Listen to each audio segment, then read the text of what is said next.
Hello, everyone. We're just letting everyone into the room, and we'll be with you in just a moment.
Want to get out?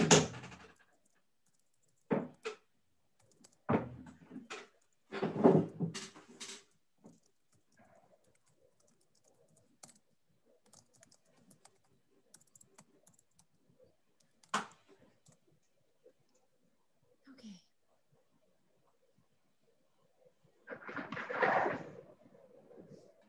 Welcome, everyone. We are going to get started in just a moment. This is Coronavirus Food Assistance Program 2, also known as CFAP2.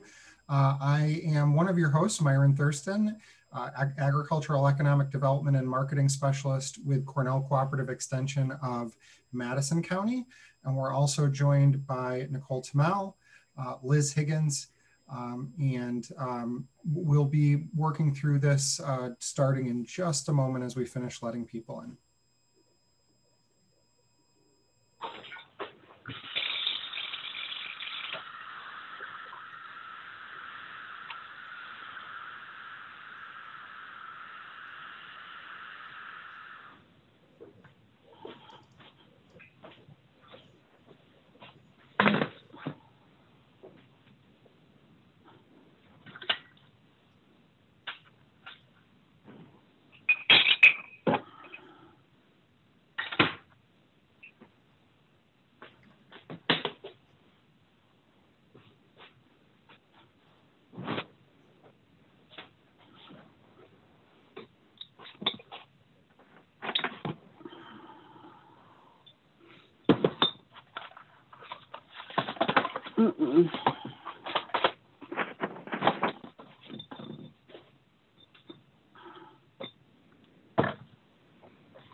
Come on.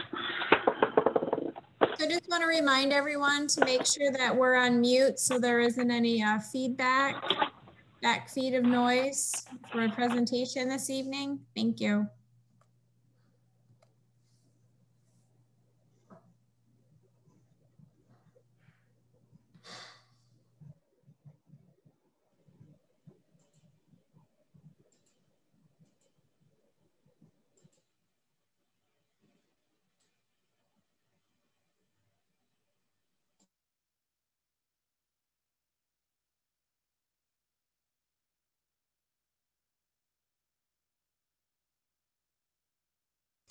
All right, everyone, thank you for joining us tonight. We'll go ahead and get started. I'm going to go ahead and do the first part of the program, and then we'll hand it off to my colleagues to go through some of the particulars. The Coronavirus Food Assistance Program, or CFAP2, just got underway recently, and many of you may have been able to participate in CFAP Round 1, which was an incredibly successful program. Just in Madison County alone, we had over $5.5 million in assistance for farmers in the county. So we'll talk a little bit about producer eligibility, payment limitation, and payment eligibility. What is a producer? A producer means a person or legal entity who shares in the risk of producing a commodity. So this does not include contract growers, and it does not include producers who are no longer in the business of farming at the time of their application. We'll go over this very briefly. If you have a large organization that has multiple owners, what I would strongly suggest that you do is get in touch with your local USDA Farm Service Agency office, and they can dig into this a little bit more for you. But the basic rules are $250,000 per person or legal entity. This is a separate pay limit from CFAP1, so you reset at the beginning of CFAP2. Using FY 2020 business file and subsidiary records for determining eligibility. 6 categories for this particular program. There's dairy, and we'll talk a lot more about these in detail, but certified production for April to December, and there will be an estimate of October to December. Must be active dairy at the time of application. Eggs and broiler chickens are going to certify from 2019, only 2020 if they're a new producer in 2020. Livestock, they're going to certify the high number of inventory that they have on a day between April 16th and August 31st. But a really important piece here is breeding stock is not included in this program. Sales of commodities, so certify 2019 eligible sales unless it's a new business in 2020. And this is going to include all specialty crops, which we'll talk quite a bit about, things like nursery, floriculture, and aquaculture, and then other types of livestock, such as goats, alpacas, etc. And then also included this time through was goat milk. So that is another piece that can be reimbursed this year. Acreage-based price trigger. So we'll pull yield. So there's no intervention needed by the COF. This is going to include barley, corn, sorghum, soybeans, sunflowers, and wheat. And basically what this means is they're going to give you a specific amount as an average per acre. And it's an acreage-based flat rate. So it's going to pull acre, $15 per acre, no intervention needed by the COF. This is going to include alfalfa, hemp, oats, spelts, and I don't know what that is, triticale. No, applicant must be actively farming at the time of application. You're seeing this multiple times because it's very important that you have to be actively farming in order to be eligible for CFAP2. This began on September 21st, so just about a month ago.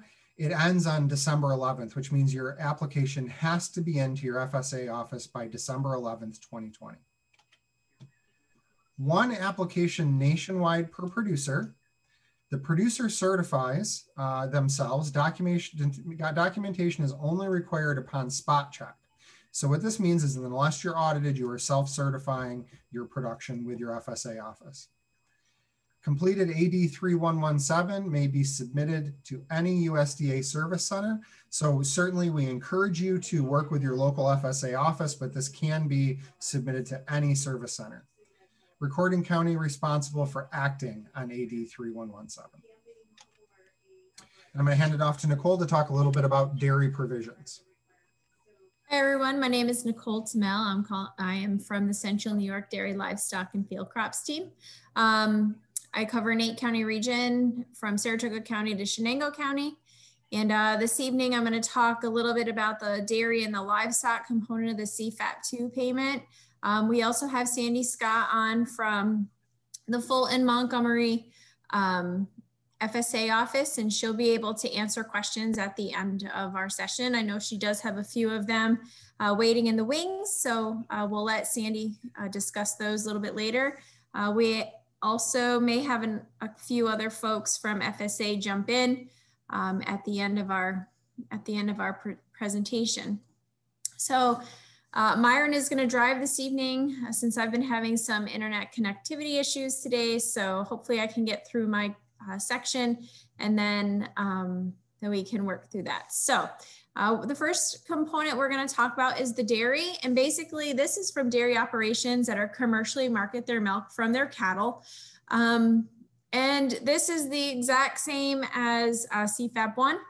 The one thing that is different is unlike CFAP2 with 2 different types of payments, folks are only going to get 1 payment, and that's going to be certified at $1.20 per hundredweight or 12 cents per pound of, or 0.012 cents per pound of milk produced. And Myron, if you could go to the next slide. The way that they're actually going to look at that is they're going to look at actual milk production from the months of April, May, June, July, and August.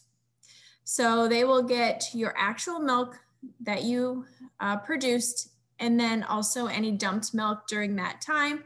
But since they are going to be paying through the end of the year, they're going to do an estimated milk production payment for your September, October, November, and December milk.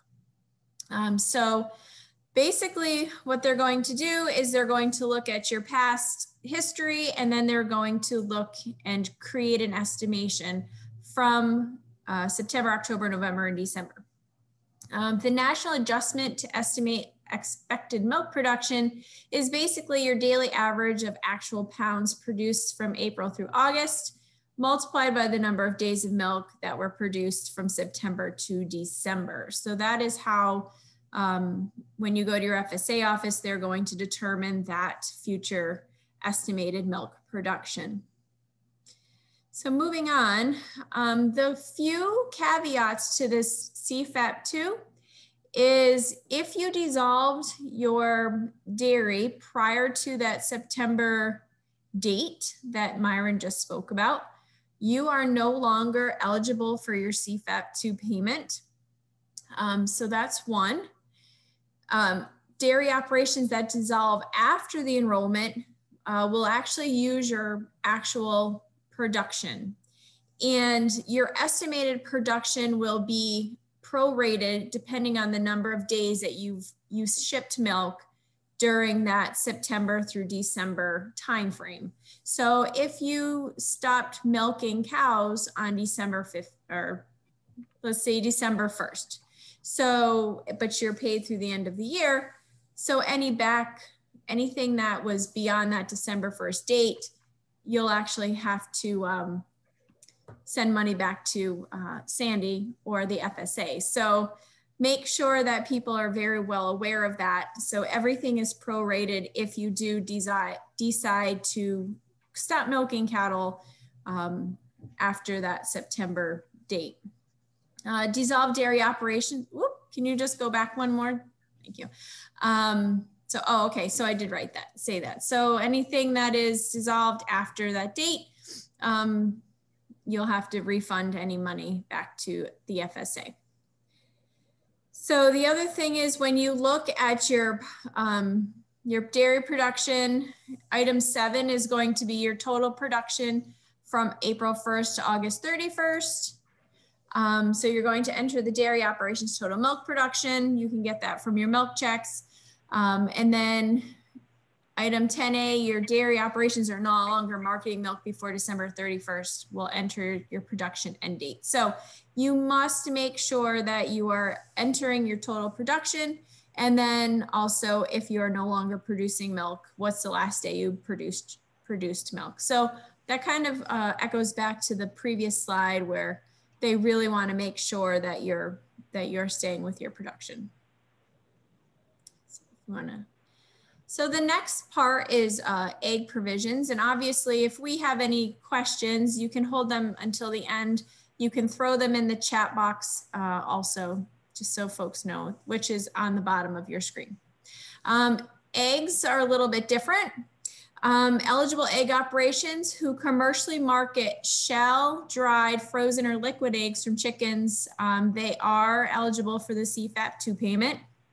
Egg operations with a risk in the egg sales may be eligible, but I would always say go to your county and speak with your county agent because they will determine your risk. Policy says that eggs with a guaranteed price are not eligible. So if you know that you're getting a guaranteed price for your eggs, then go talk to your county and see what you can do. Because if you notice your next thing says it is incorrect and will be removed with the next amendment. So there may be an amendment, but please go talk to your county folks and they'll be able to help you out with eggs. Again, you need to self-certify to their dried, liquid, and or frozen egg production. in pounds and in dozens for shell eggs for the 2019 calendar year. So unlike dairy, where you need to have your production for 2020, they're actually looking for the 2019 calendar year. That's why it's so important to have good records, because they want to know how many dozen eggs, and they also want to know also in pounds for frozen egg production. So very important to know your 2019 calendar year production. Anything for new producers, 2020 you'll use your production for 2020. So again, just a little note, new producers, you will not be excluded from this. You just will have your actual 2020 production. So for chicken broilers include any chicken that has been commercially produced for meat purposes that have left the farm for slaughter and are not used for laying or breeding purposes. So when you're looking at your chickens, if they're broilers, if they're being used for slaughter and meat production, then they would fall under this CFAP payment. Again, 2019 broiler production. So they're going to look at your 2019 records. And then again, 2020 folks, if you just started in the broiler industry in 2020, you can certify your 2020 broiler production, your production for that time period. So under the CFAP, it's basically your CFAP application. You'll go in through and do your number of head. You're not actually going to do pounds with this for your broilers. So you're going to do a number of head produced for 2019. Again, if you are a 2020 new producer, you're going to look at the number produced per head for 2020 in order to get that production number. And as you see, dried eggs, frozen eggs, liquid eggs, that is all in pounds, and your shell eggs are in on the dozen type scale.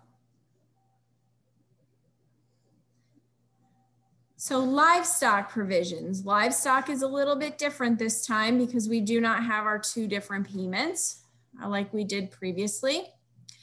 So again, an eligible producer is a person or legal entity who shares in the risk of producing a commodity. It does not include contract growers. So if you are contracted to grow grow livestock for another entity, you would not be included in this payment. Producers who are not in the business of livestock production at the time of CFAP2 are not considered eligible. So if you sold your cattle or your lambs or your hogs prior to that September date, then you are not eligible and you cannot get retroactive pay. Nicole, can I just butt in for a second? Sure.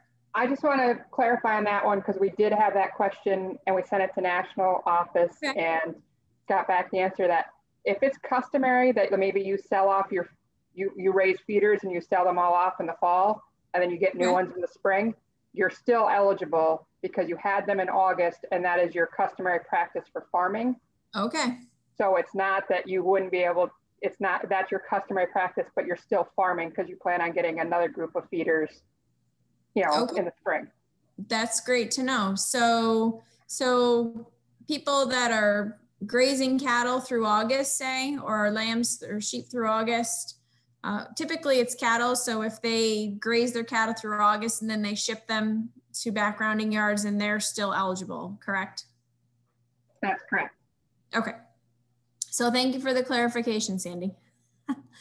All right. So with livestock, there is a eligible trigger and beef cattle, hogs, pigs, and sheep were part of that CFAP2 payment. It's all based on the decline of the prices in the marketplace. However, it does not include breeding stock. And we're going to talk about what defines breeding stock because there has been a lot of questions on that. So ineligible livestock for CFAP2, breeding stock actually is for beef cattle, cows, and bulls. So these are animals that have had babies or have created babies. So I kind of look at it, a cow typically at 2 years old is having its first calf. A bull by 2 years old is usually siring its first set of offspring. So for beef cattle, those animals would not be eligible. So they've either had to sire their own offspring or been in with cows to create offspring, or cows that have calved. But if I'm understanding correctly, if it's a heifer and she has not calved yet, she could still be considered for beef cattle. Hogs and pigs, same thing. If they have produced offspring, they are no longer eligible, as well as ewes and rams for sheep. So we're talking about the young stock. The other part to this that does not include dairy, heifers, it does not include anything of the dairy variety. Livestock produced by contract growers, again, we spoke about that. And the livestock not meeting the definition of eligible livestock. So really a lot of folks that are just out there with mama cows, your calves are eligible, but your cows are not. Your lambs are eligible, or your yearlings are eligible, but your adults are not. Same thing with sows. Your young piglets, your young feeder pigs are eligible, but your sows and your boars are not. So we will again do self-certification. So records are very, very important again. And the one thing that is interesting about this is you are looking at your highest owned inventory between April 16th and August 31st. Now, if you're a dairy and you have bull calves, which could potentially be part of this livestock reporting requirement, if you had 20 bull calves on your farm between April 16th and August 31st, one day, and that was your highest amount of bull calves ever during that time, you would be able to report those to your FSA office.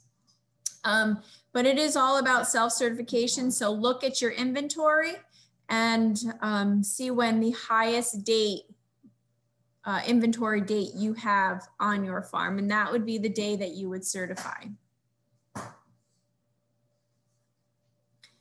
So looking at our FSA form again, our cattle, hogs, and sheep, we're going to use the number of head, excluding your breeding stock. So remember, this is not your cows and bulls and ewes and rams and sows and boars, but your young stock. Figure out your cattle, your hogs, pigs, and your sheep on your highest date, your highest inventory date between April 16th and August 31st.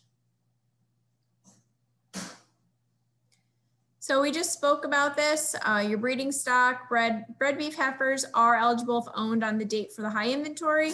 Dairy cows and calves are not eligible as part of the dairy herd. So your females, the only dairy animals that could possibly qualify is if they were moved into the beef herd or the inventory of slaughter. So if you had bull calves and you made them feeders, or even females that were non-breeding females and they moved to the slaughter inventory to be fed somewhere else for the meat market, those females and males would be, or cut males would be eligible. Again, all breeding stock are ineligible. We have to be very careful about that. So folks need to be very well aware. So when they go to the FSA office, you're not including your breeding stock. And then dairy, cattle, and equine are ineligible for the CFAP2 commodities. This is very different than CFAP1, where we were allowed to look at your dairy cattle and have them qualify. So at this time, I'm going to send this off to Liz, and Liz is going to talk about sales commodities and some of the other types of commodities that are in the CFAP2 payment. So yes, we want to move on to the next slide. I actually have it really easy because this part of the program is actually relatively simple compared to a lot of the other ones.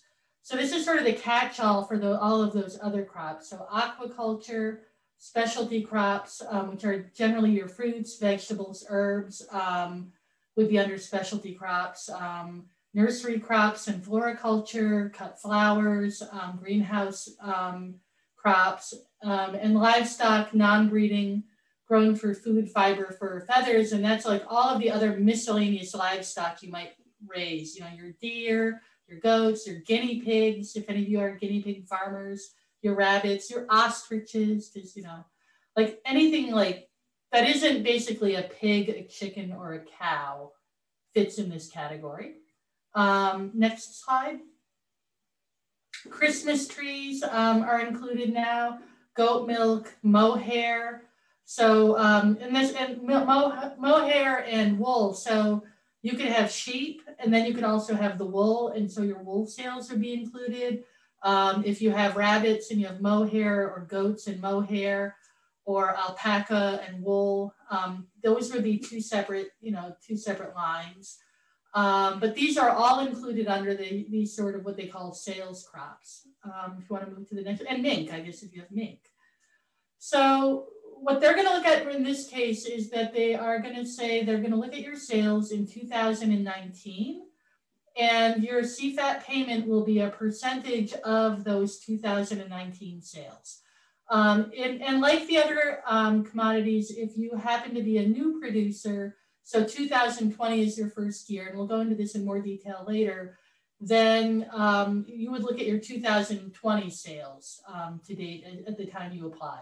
So it doesn't matter what year the product was harvested in, only that it was sold in 2019. And so, for example, if you're a maple producer and you've got 2018 harvest year maple syrup that you sold in 2019, that would count. But if you harvested maple syrup in 2019, but you didn't sell it till 2020, that syrup wouldn't count. So it's just, for all of these commodities, it's just what you sold.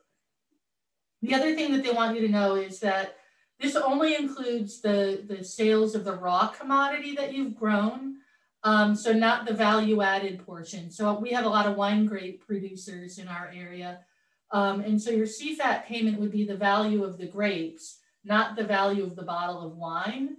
Or, for example, if you're an apple farmer, it'd be the value of the raw apples, not the value of the apple cider.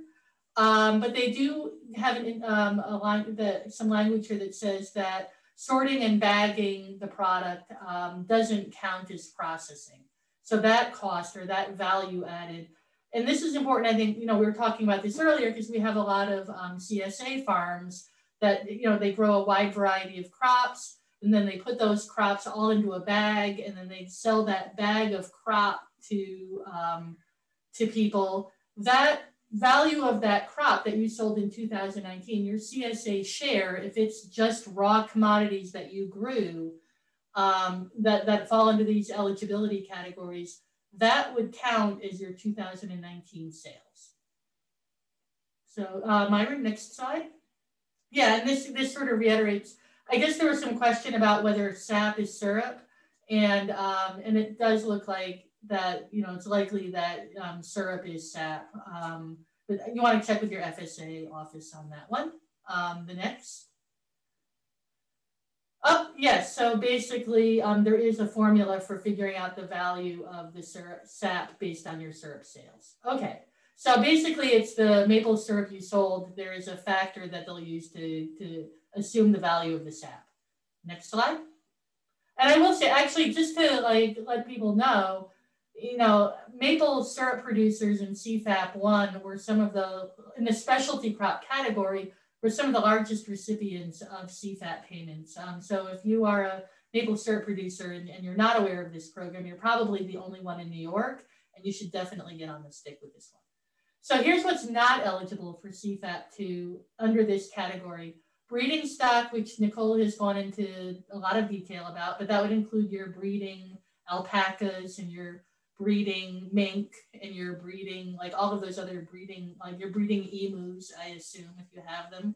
Equine is not eligible. And I know this is going to be a lot of hand wringing for a lot of equine farms. Your companion or comfort animals and pets. Commodities that are produced by contract growers. So this, just like with eggs or whatever, like you have to be, you have to actually be growing for the market, I think, largely for this program. And then livestock that's raised for hunting or game purposes. And you would mostly see this for people who do things like quail or pheasant or deer, where if it's basically you're raising it to go into a game preserve to be hunted, that would not be eligible for CFAP2. Next slide. Okay, so we talked about new producers earlier. If you started farming in 2020, you are actually eligible if you didn't have any 2019 sales. You can actually still participate in this program. Blah, blah, blah. Yeah, so the 2020 sales have to be determined to be reasonable. They say actually if you have a new category, so if you added a new crop, if you added a new crop, but it's not a new category. So if you were, okay, I get what they're saying here. If you are a fruit producer and you usually do, like apples, and then you added blueberries in 2020, you're not a new producer just because blueberries are new to you. But if you just added a whole new sort of area, now you're like an aquaculture farmer too, for the first time ever, then you can add your 2020 sales. I actually didn't know that, so that's good to know. That's a wrinkle that I was not aware of. So new producers actually is not exactly if you're brand new to farming. I think that's the take-home message here. It just has to be a system that is brand new to you for 2020. Next slide. Yeah, so this is what the form is going to look like. And as you can see, they're not asking you for a lot of the crops. And when they say excluding Part G crops, the Part G crops are the commodity crops, the wheat and the corn and stuff that we're going to talk about later, your traditional commodity crops. Crops would be those, fruit and vegetable crops and the specialty crops, your herbs, your microgreens and stuff that go under this program. As you can see, you just need your total sales. You don't need to know like what your volume were. You don't need to know how many bushels you produced. You don't need to have that level. You just have to have really good sales records. And if you have that, but then those sales records could then flow back to reasonable information. If you were to be audited, reasonable information about your production levels, you're good to go. I think where people could run into issues, and this is something you need to be careful of, is if you're somebody who also does some resale sales, you need to be very careful that that product that you are buying and reselling in this category is not included in your total commodity sales, only the stuff that you actually grew yourself. Next slide. Okay, so here's some examples. You're a producer A, you farmed 300 acres of pecans, 200 acres of peaches. You had a total sales of about $1,100,000. But then you have another guy, producer A, farmed 150 acres of peaches with sales of $950,000. So producer A is going to certify their 2019 sales of $1,100,000, not their 2020 sales. And actually, I know in my area, for a lot of growers, especially a lot of CSA farms and stuff, if you had a bad year this year, being able to look at your 2019 sales as your like more normal sales could really be to your advantage. Next slide. If you grew 120 acres of watermelons in 2018, but you didn't plant anything in 2019 due to a disaster, and then in 2020, you grew 120 acres of watermelons, and then you had total sales of 320. Because you are farming, this is not a new crop to you in 2020. Unfortunately, you would be somebody who this program would not benefit for this crop because your 2019 sales were zero. Hopefully nobody is in that situation. Next slide. So this is the range, and this is actually interesting because I learned something today too, looking over these slides. So the range is, I think the take-home message of this is that the higher your sales are, after a certain point, the percentage of your sales that you receive as a CFAP payment goes down. So that, you know, all of your sales over $1 million, you're only going to get 8.8% of what your 2019 sales value was. Whereas up to $49.99, you're going to get 10% of what your 2019 sales were. But what I have to admit, the first time I read this, what I assumed was that it was like, what category is your farm in, right? Are you a farm that's up to $49.99, and this is your payment factor? But if you're a farm that has sales over $1 million, then you would get 8% of all of your sales. And actually, if we go to the next slide, you can see that that is actually not the case. What it is that they look at, you know, for farmer one, this person only certified $8,000 in sales, so they get the 10% on everything. But if we could go to the next slide, I think that's the one I want to show. This is actually, and this is what I hadn't really fully appreciated. So they apply the higher percentage on the first 49.99, the first 49,999, and then they go the next highest percentage for that next level up to 75,000, and then they go the next level, and then they go the next level. So basically, you know, you are receiving the highest percentage possible for every dollar up to that limit, and then you receive the next category and then the next category. So it's not, they're not looking at what your total sales were in 2019 and taking the category and giving you that percentage. You're actually getting all of the higher percentages for the, you know, up to the amount that you sell, if that makes sense. So it's actually much more generous even than I thought, especially if you're a higher, if you have a higher level of 2019 sales. Next slide. And that's it. All right, so I'm going to jump back in on acreage-based crop provisions, price trigger, and flat rate crops. Eligible price trigger crops must have suffered a 5% or greater average price decline between the week of January 13th to 17th and July 27th to 31st. And this is actually the same as it was on the first round. So we're looking at pretty close to the same commodities included. Eligible flat rate crops are the crops that either do not meet the 5% price decline trigger or do not have data available to calculate a price change. For both the price trigger and flat rate crops, a producer must meet the definition of an eligible grower, which we've talked about already, and file a 2020 FSA 578 report of acreage for all crops nationwide which are seeking CFAP2 benefits. This applies to acreage-based crops only. So you're going to be reporting your acreage here rather than your weight in sales or number of animals in the case of many of these other categories.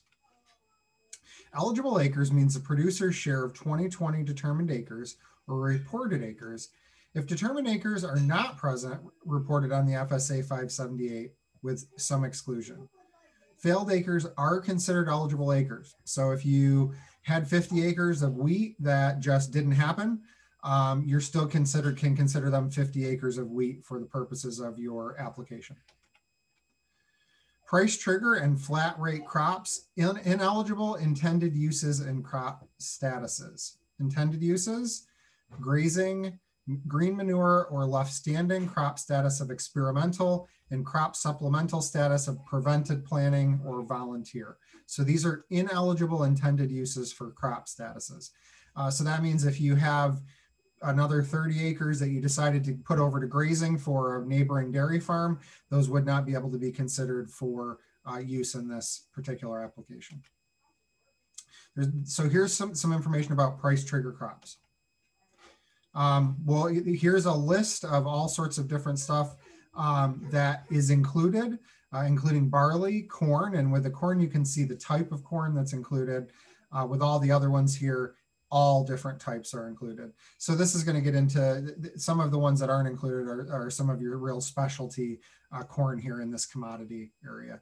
Sorghum, sorghum dual purposes, soybeans, sunflowers, upland cotton, and wheat are the different commodities that are going to fit into this acreage-based return. 2020 APH approved yield. So RMA has provided to FSA the insured acres and yield data for all counties nationwide when the tax ID number for the CFAP2 applicant matches. So this is how they're going to check back the information.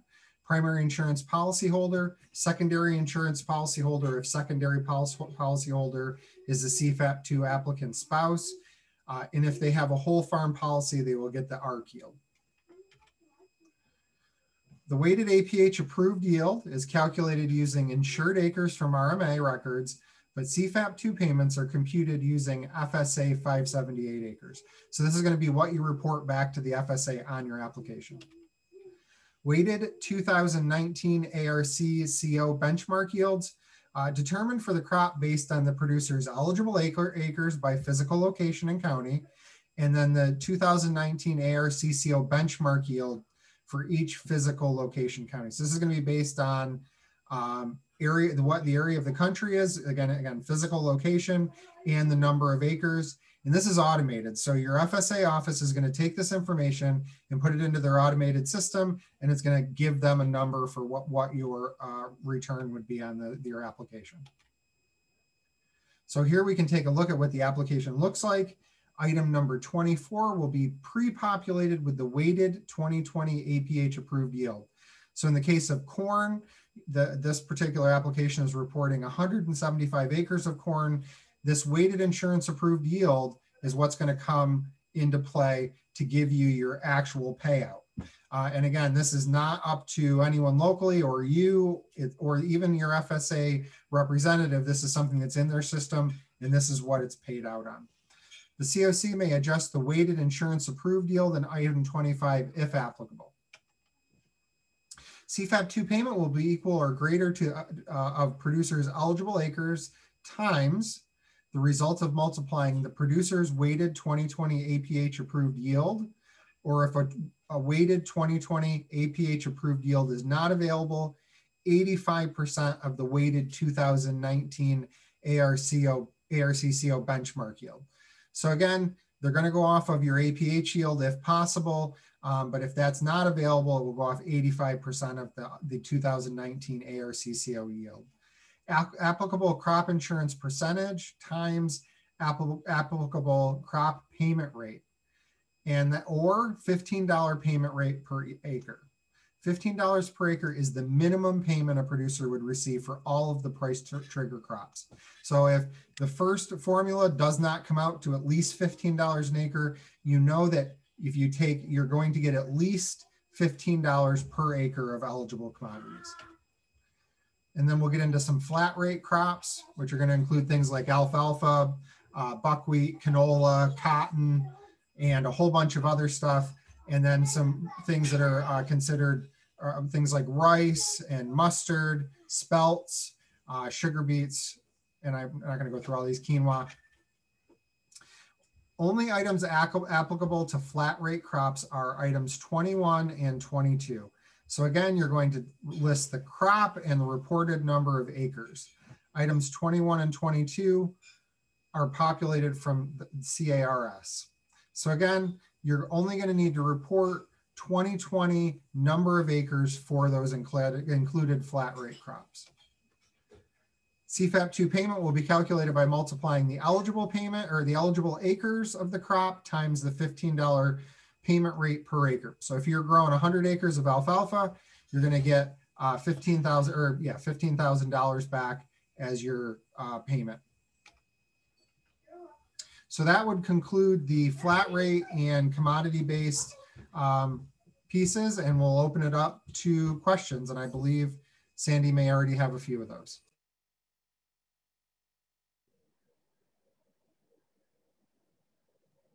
Yeah, so one question I've already been sent said, do you need to submit any of your copies of your income tax forms for years prior to 2019 to calculate the yield acre for CFAP2? And the answer to that is right now you're self-certifying all of your numbers to us. So no, you would not need to provide any of your income tax forms to us at this moment. However, if you get pulled for spot check, we would need to be able to prove those numbers that you self-certified. So I would make sure you are looking at your income tax forms or something similar to be able to show where those numbers came from. But we would also only need 2019s unless you're using a new producer and using 2020 production.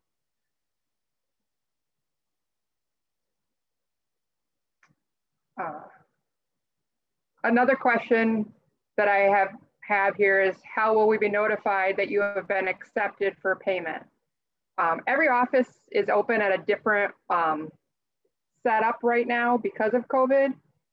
However, it depends. So it depends on who you're working with and what office you're in. But I can tell you, like here for my office, a majority of my applicants are actually coming to the building. We are in what's called phase 2.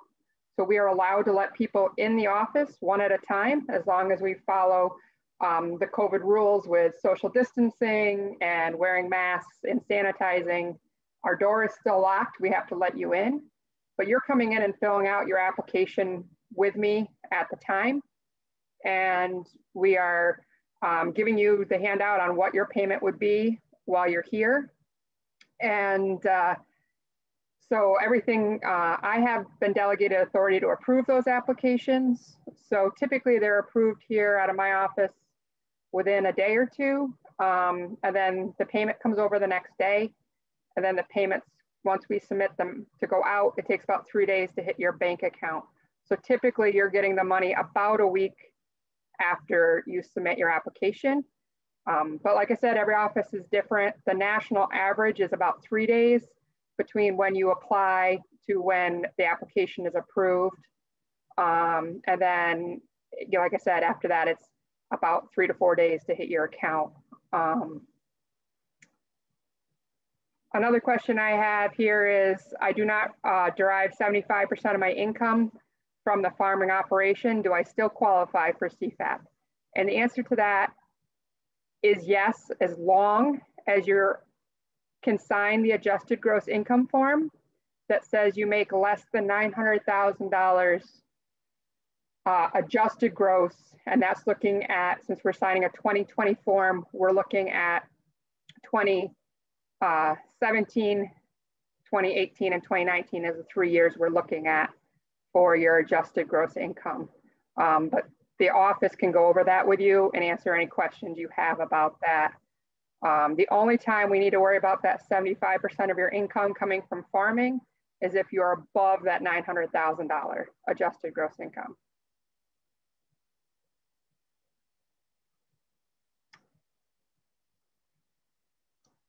And then the only other question I have is actually one I was just discussing about controlled environment.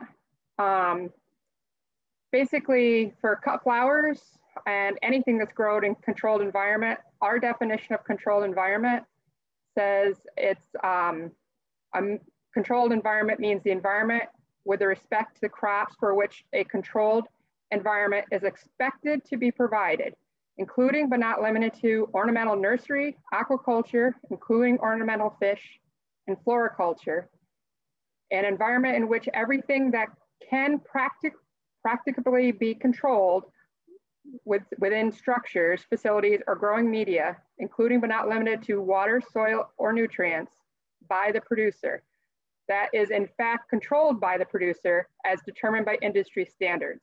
So the big part of that to remember is determined by industry standards.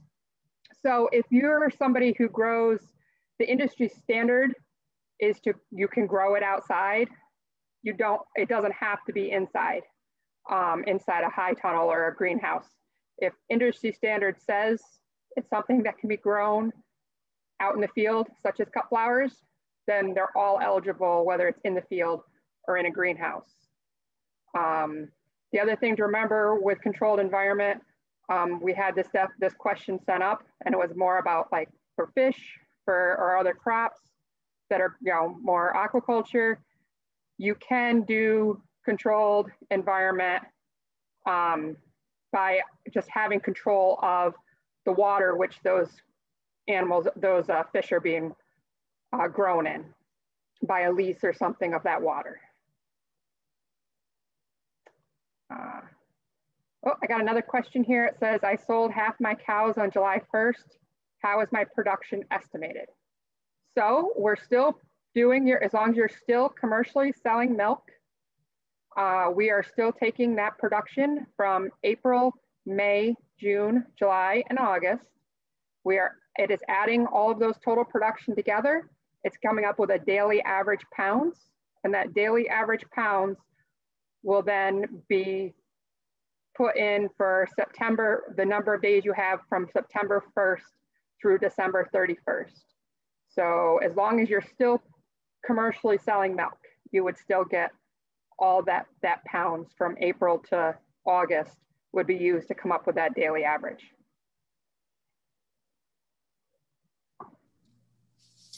So are there any other questions for Sandy this evening as an FSA executive director or anybody else?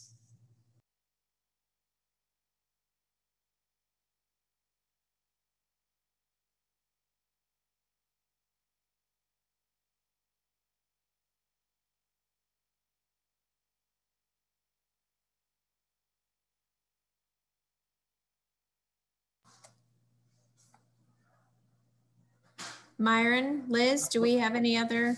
Looks like we had somebody just raise a hand. Jane? Here, you should be able to unmute yourself, Jane.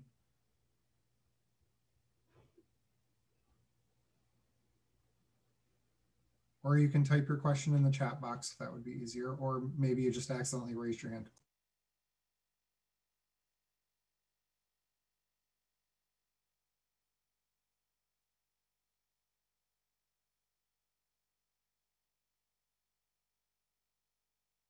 Can we unmute Jane maybe?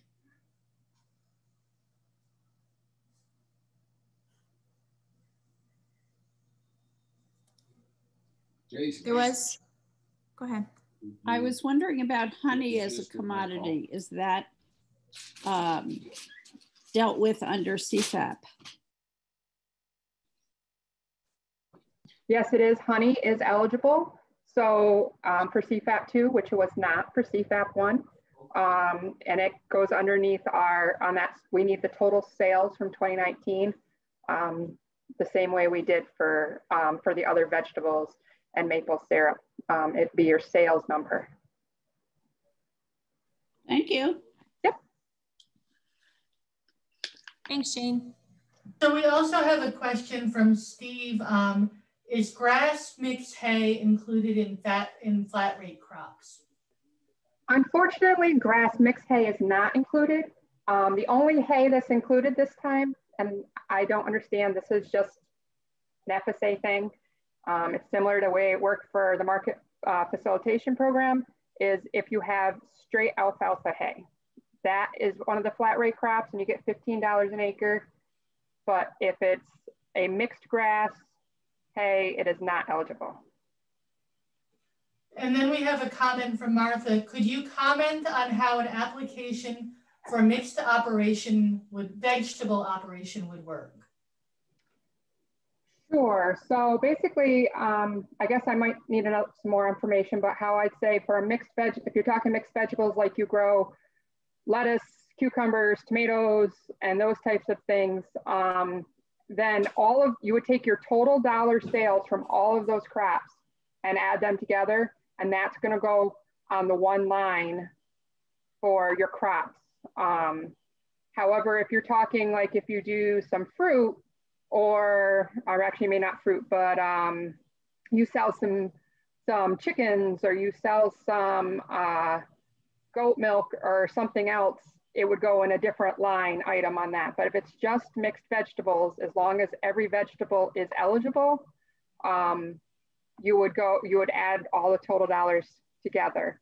And if anybody had a question to look up what is eligible, there's a really, I hate to say good, but it actually is really good site tool on what's called, it's www.farmers.gov/CFAP/tool.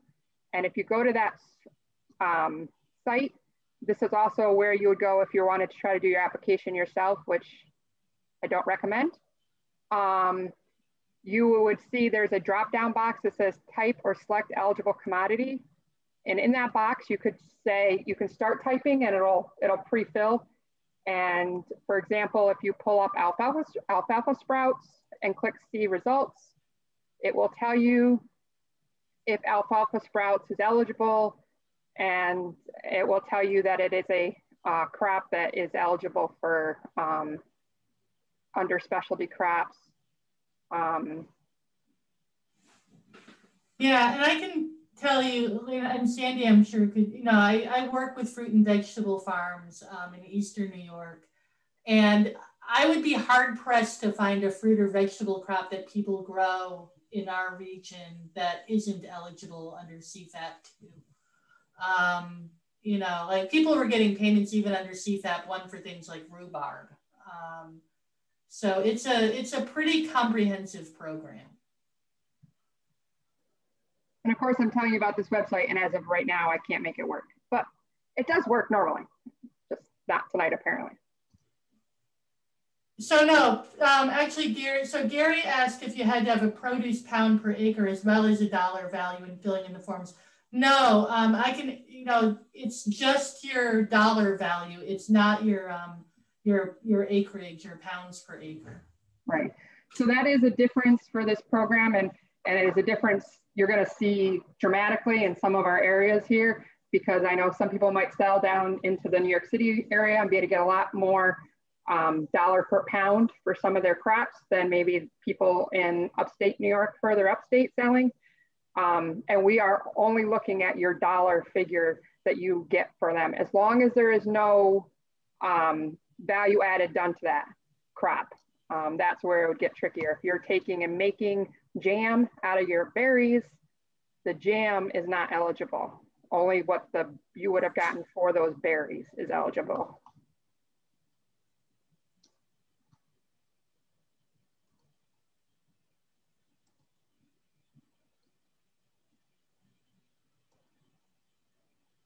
So we're getting upon 7:30, and do we have any other last questions for Sandy or anyone else on the team from Extension?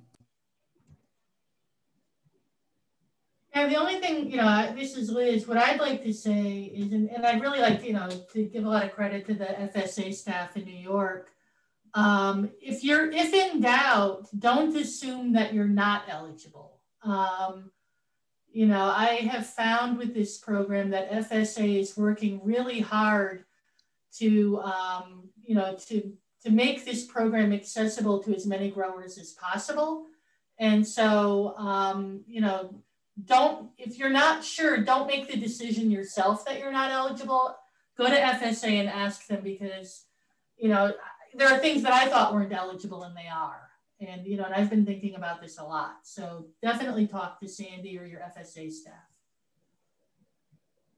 Yeah, and I would throw in there, even if you're farming part-time and you don't think that you would have a ton of sales, let's say, go back and look. You may have had more sales in 2019 than perhaps you were thinking that can be eligible for this program. I would definitely agree with that comment. And I mean, you got to remember what's important and what it matters to you. I mean, we've had people come in that may only be getting $100 or $150 because of what they sold. But I mean, if it's going to make a difference in your business, then it's your money, you're eligible for it. The way I ask people to look at it is, how hard do you work per hour and what's your normal return? Because right. And if you're going to get $100 or $200 CFAP payment for putting in less than that amount of work, it's totally worth it to you. An average application in my office takes about 15 minutes of your time, other than your driving time. So what's 15 minutes of your time worth? Yeah. I see another one question came in. Is it best to submit your form, your Schedule F, when applying for CFAP2? I encourage anybody who's in my office to submit any production records or any forms they have to prove their numbers now, because then when you do get pulled for spot check, maybe a year from now, you don't have to get those numbers together, especially since usually when you get pulled for spot check, you have a very short amount of time to get your stuff together. Some offices may not be taking all the evidence. My office is, and it's just checking with your office to see if how they would like it handled. But if they don't want it, then put it in a file for yourself so that you remember how you got those numbers. Exactly. I can tell you they are starting to pull contracts that we will be starting to review and spot check for CFAP1. They're starting to send stuff out and pulling those numbers. So, you know, like I said, it could be 6 months to a year after you get paid that you get pulled for a spot check.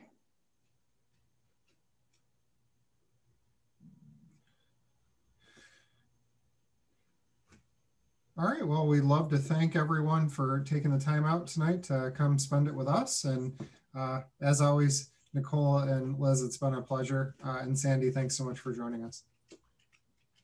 Thank you, Sandy. Thank you, Sandy. Thank you, everybody. Thank you, everyone, for being with us for this last hour, and hope you found it informative. And again, if you have any questions, I did put that farmers.gov/CFAP/tool in the chat box. So, you know, please go ahead and pull that off of there, and you can always give your local FSA office a call, or Liz, Myron, or myself. So thank you, everyone, and have a great night.